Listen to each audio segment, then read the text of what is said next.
Hi everyone, it's Renee with Delaney Jane Cards. Welcome back to my channel. Today I wanted to share with you a way to get dimension without an embossing folder. I'm going to use this Loopy Ovals die from Gina Marie Designs, and I'm going to create some tone-on-tone texture in the back of my card. I'm also using some foil from Go Press and Foil. I think that's Couture Creations. I might be wrong. Art Deco Creations. It is navy blue foil, the light iridescent finish.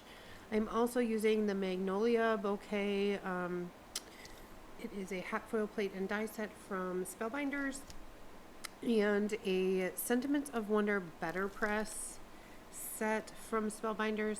But I'm going to go ahead and foil it. Here I'm showing you that I use Scotch removable tape. I find it's the best.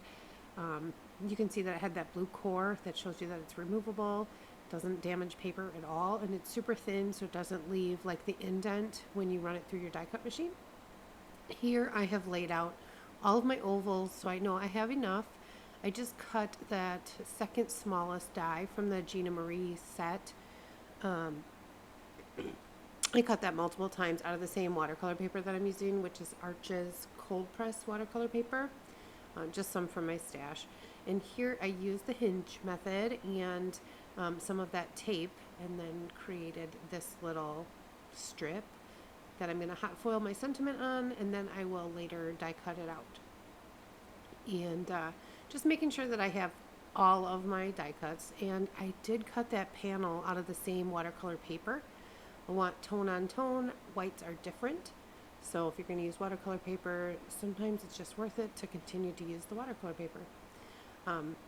My Go Press and Foil is pretty old, and this is the original tools that it came with. So you clip it together, and when you separate it, then it releases the die. I did pull out the cutting die from that set, and I'm going to go ahead and set that up to go through my die cut machine.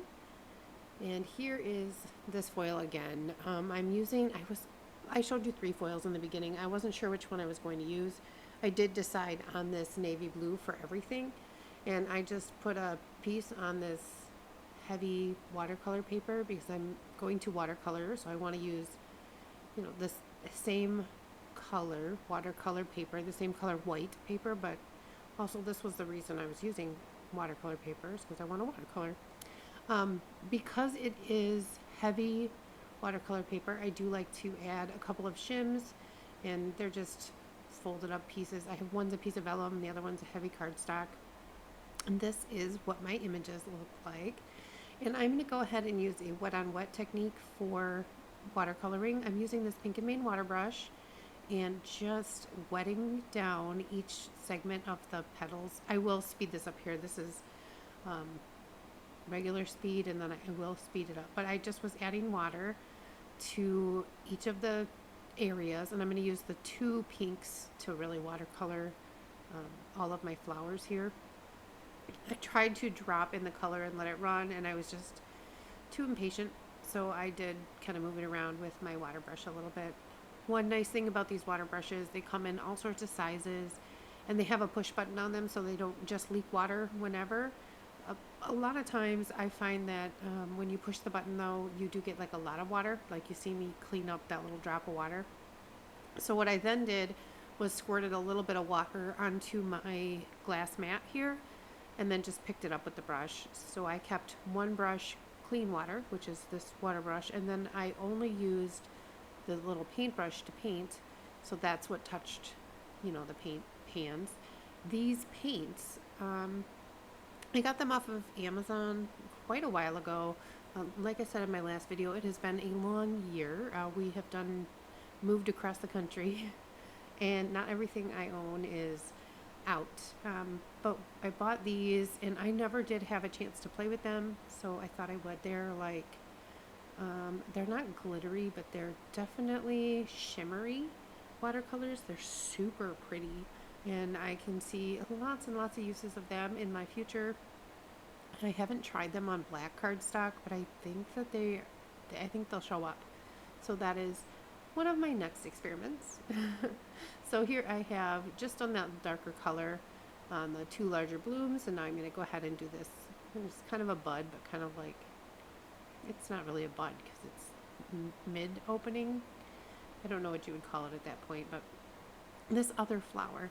And I am just doing half of each of the petal with the darker pink, and now I'm going in with the lighter pink and adding that. I just wanted a little bit of interest and dimension, and because they're like shimmery, I just thought that they would look super cool. And the outline here on screen definitely looks black, but it is navy, and it is so pretty in the light. You'll see me move this panel around quite a bit during this because I couldn't stop. I don't know. Are you like that when you are making something and it's so pretty? Do you like pick it up and look at it all the time and like just check your progress, make sure you're doing a good job or that you still like it? That's me. That's me as a crafter. I need to make sure I like it before I move on. So here I was just making sure everything had water and paint, that lighter pink. It definitely lightened up that whole first flower. You can see that it doesn't look so stark between the white, you know, the contrast is less. So the flower becomes softer in how it looks. So I'm just finishing that up here. I did not foil the leaves in green. I guess I could have, but I did not. And I did not paint on them at all. I'm going to go ahead and leave them brown, leave them blue. I just think the combination of this shimmery peachy pink, it looks very pink in this light, but it is more like a peachy pink. I think the combination of that with the navy blue iridescent foil and then the tone-on-tone white background, I think it's just beautiful. So here I was just reinforcing some of those darker colors. I wanted to make sure there was a little contrast, but I think I went overboard. I think I just couldn't leave it alone, and I filled in much more of the petals than I originally had intended. Here I'm just adding some paint to the centers, and then I'm going to dab it off a little bit with a piece of paper towel because I didn't want it to sit on the foil. So there's that. And then I am going to cut them out with the coordinating dies. I see I have all my pieces a little too close, so it took me a couple times, a couple different passes, line different dies up, and definitely still using my removable Scotch tape. It's just phenomenal. So here are the pieces, and you can see that pretty shine from the blue. It's just really, really pretty. I love it. And then we're back to all of our pieces and our card panel. So I'm tacking this down with a little piece of tape so that, you know, my panel didn't shift. And I'm going to go ahead and lay these out. I know I had like a smudge on one of the ovals, so I wanted to make sure that the ovals that I was featuring didn't have that little smudge, and I wanted to make sure that, you know, the little smudge was off the page because I'm going to trim these. So this design changes multiple times here. The background does not. The technique that I really want to show here is how to create some dimension with just a die. I mean, this is just a little oval die. It's got a cute little bordered edge, but it's not anything super fancy. It's just an oval, and I'm just adding a little bit of foam tape right to the center of each of the panels. And then I'm going to go ahead and flip them over and line them all up so that they are staggered, close together, but just a little bit of dimension and so much to this card, and it's not very thick, and I didn't put tons of tape on it, so it's not heavy.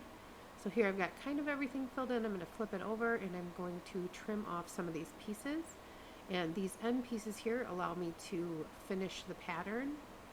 I'm going to trim it off the other edge too and fit that in on the front. I did have to move the foam tape just so that, you know, it would be on the page, and then went ahead and trimmed everything off. It's just so pretty. These are so pretty. I've had these dies for a long time. I will link Gina Marie's dies. I think it's like wholesale dies or something. I'll link it for you below. But that way you can go check out her stuff. It's usually pretty inexpensive, and I've had some of these dies for a very, very long time and continue to use them. They're just timeless and stunning. This loopy oval dies, there's several sizes, and they're just gorgeous. They're just absolutely gorgeous, and they're such a beautiful oval shape. They kind of mix and match with lots of other dyes. You know, the ovals aren't always the same. This one just kind of seems to work with everything, so I do like it. So here's my panel. See all that texture? And then I thought I would try the press and seal technique so that I could get my flowers where I want them. I cut that part out because, well, how they are right there isn't even how they ended up, so that didn't work for me. But here I'm stacking up all those extra dies that I cut out, or die cuts that I cut with the sentiment. It's a good way to get dimension without adding foam tape. I just didn't want to add like that thicker layer, so I used a few layers of the cardstock behind it, stack them up, and it's watercolor paper, it's not cardstock, but stack them up so that I got that dimension, and it can't get squished in the mail, although the ovals could get squished if you shipped this out, but because it's pretty much across the entire front panel, it shouldn't be too bad. So here I was just kind of laying stuff out on my card because it's still different than like the 4 times I tried to lay this out. I don't know. I usually take a picture when I lay stuff out with my phone, and I did not. Like I said in my last video, it's been a while since I have made really anything, and it's been a very long time since I really have made any videos, so forgive me while we are back on the learning curve here, but I would like to get back to this. I enjoy it. I enjoy making the videos, but I enjoy the crafting. It's very good for my mental health and just for me in general. And I love sharing creativity and, I don't know, different hacks. Like, you don't need to go out and buy a cool embossing folder that's gonna give you this awesome texture in the background. You can just have an oval. You don't need a loopy oval. You can just do an oval or a circle or a square. You can do any shape in the background. You could just cut some strips with your paper trimmer and even just adhere them directly to the back card panel, and you'd still end up with what looks like textured background. You can do all sorts of things that you don't need embossing folders for, and or die cut machines. Like I said, if you did stripes, you wouldn't need a die cut machine to do that. So here I'm still trying to get all my pieces placed, and you know, the foliage definitely still looks black, but it's really pretty blue. But you can see all the texture that's back there, and yeah, we're putting these flowers on here, but that's really just kind of the focal point, but the background really, I think, takes the stage. It is so pretty, and like I said, you don't need to do the loopy ovals, but I do think that added so much to the design. I did pop up that one flower with a little bit of foam tape, and now I'm adding my sentiment, which is sending birthday wishes, and oh, look how pretty that is. I think it's stunning, and I wasn't sure what I wanted to like frame this with because it's not quite A7, it's not quite an A7 card. So I found this paper from Nuvo, I think, and it's like a fabric-y paper. I don't know, I'm in this stage where if I own it, I must use it. I'm not hoarding stuff anymore. There's no reason. Let's just use it. I probably would have in the past determined how much this piece of paper was that I'm going to cut into, and if this card was worth it, and all that stuff. And you know what? I wanted to use it, so it's worth it. So I did adhere this down with some liquid adhesive. It just kind of reinforces that blue, like it wasn't an accident that I picked blue. And I don't think it was. I think that the blue was perfect.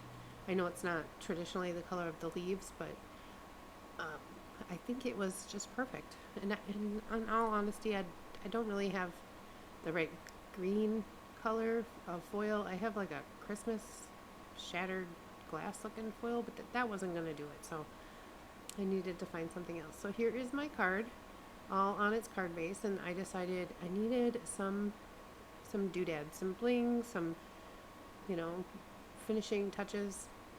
And I had those matte white dots, which I am a huge fan of the matte enamel dots. Like, I just think that, because lots of stuff that we add is like shine and tech in gloss and glitter, and I really do like the like calm spot for your eye when you have like a matte embellishment. But I did go with these Stampin' Up! Pearls. I don't know if they even make these anymore, but we're also in a stage of life where we're using up all the things, because why hoard them when you can use them and then maybe get something else to replace it, though it'll probably be a long time before I really need anything.